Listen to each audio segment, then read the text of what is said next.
Selamat pagi sahabat rohani yang dikasihi Tuhan. Sebelum kita mendengarkan firman Tuhan di pagi hari ini, marilah kita berdoa. Kasih karunia dari Allah Bapa dan anaknya Tuhan Yesus Kristus kiranya menyertai kamu sekalian. Amin. Firman Tuhan di pagi hari ini tertulis di Roma pasal 5 ayat 8. Saya akan membacakannya untuk kita semua. Namun Allah menunjukkan kasih-Nya kepada kita dalam hal ini.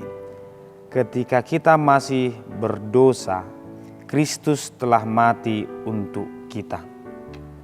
Demikian pembacaan firman Tuhan. Sahabat rohani yang dikasihi Tuhan, perbuatan baik ada kalanya dilarang untuk ditunjukkan kepada orang lain. Tapi ada juga kalanya harus ditunjukkan. Ketika Yesus berbicara tentang persembahan, maka apa yang diberikan oleh tangan kanan jangan diketahui oleh tangan kiri. Tetapi Yesus juga berbicara bahwa orang Kristen juga harus melakukan perbuatan baik di hadapan semua orang agar mereka memuliakan Allah. Yesus juga berkata bahwa engkau adalah terang. Artinya aku harus berdampak kepada orang lain.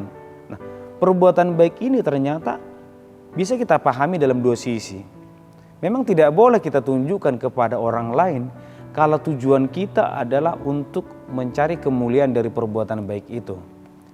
Tetapi di sisi yang lain, perbuatan baik itu memang harus nyata terlihat agar orang bisa mengenal kebaikan. Agar orang tahu bahwa kebaikan masih ada, agar orang tahu bahwa ternyata kita harus berbuat baik. Firman Tuhan di pagi hari ini sangat menarik. Paulus memakai istilah yang sangat menarik. Allah menunjukkan kasih-Nya. Mengapa Paulus tidak memakai kata Allah mengasihi? Melainkan Allah menunjukkan. Seakan-akan Allah sedang mempertontonkan kepada semua dunia, seperti inilah aku mengasihi kalian. Dan karena begitu besar kasihku atas kalian, itulah mengapa semua ini terjadi. Padahal kita pasti setuju kalau peristiwa keselamatan itu bisa dilakukan oleh Allah tanpa sebuah pertunjukan. Allah tinggal menghapus dosa manusia, selesai.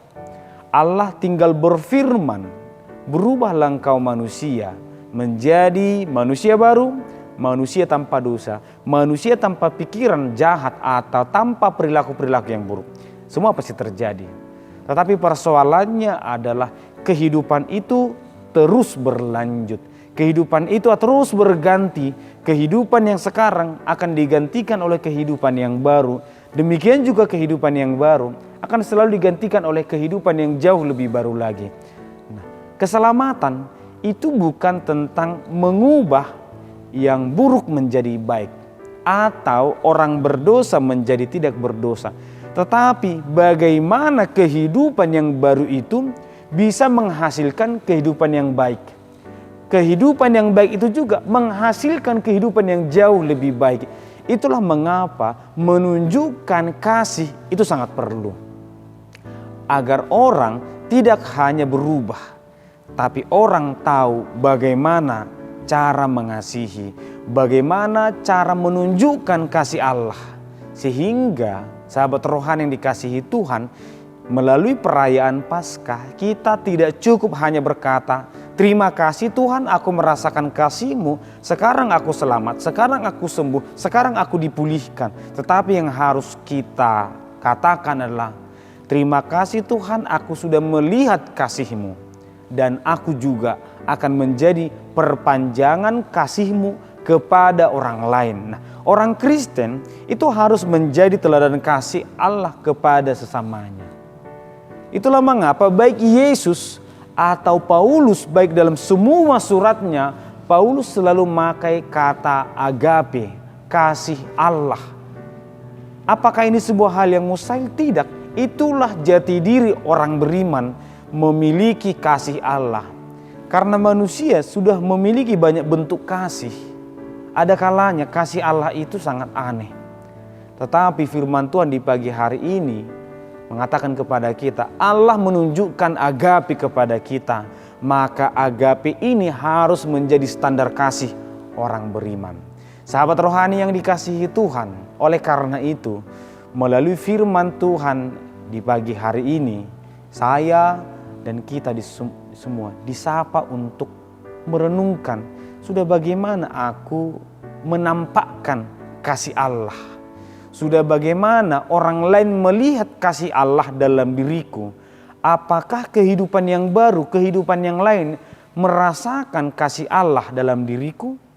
Sehingga peristiwa Paskah bukan hanya menyelamatkan, tetapi mempersiapkan manusia-manusia baru untuk menunjukkan kasih Allah. Pada akhirnya ciptaan itu akan selalu baru, kasih itu akan selalu baru, kasih Allah selalu baru tiap pagi. Itu tidak dari Tuhan saja, tapi nyata melalui kehadiran orang-orang beriman. Semoga kita semua mampu dan selalu dimampukan menunjukkan kasih Allah kepada sesama. Amin, kita berdoa. Terima kasih Tuhan, kami bersyukur di pagi hari ini. Kami melihat begitu besar kasih-Mu akan dunia ini melalui pengorbanan anak-Mu. Biarlah kiranya kami mensyukuri kasih-Mu. Dan biarlah kami mempersiapkan diri kami untuk menunjukkan kasih yang sama kepada semua orang. Agar perayaan Paskah ini menjadi panggilan bagi kami untuk menjadi teladan bagi orang lain. Terima kasih Tuhan, biarlah kami menunjukkan kasih-Mu melalui setiap pekerjaan kami. Dalam Kristus Yesus kami berdoa. Amin.